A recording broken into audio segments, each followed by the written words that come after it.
پیسوں کے لیے خود کو مزید پریشان نہیں کرنا چاہیے، بلکہ اللہ کا شکریہ ادا کرنا چاہیے کہ اس نے رسوائی اور امتحان اور آزمائش سے بچا لیا۔ بس سب کی ہدایت کی دعا کرنی چاہیے، دعا کرنی چاہیے۔ وہ لے کر بھی آزماتا ہے اور دے کر بھی آزماتا ہے۔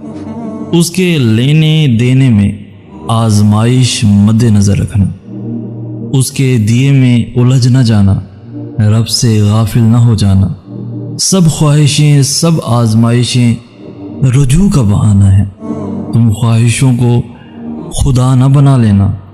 اور رب نے کہا تھا تم اگر ایمان لے آئے تو کیا آزمائے نہ جاؤ گے؟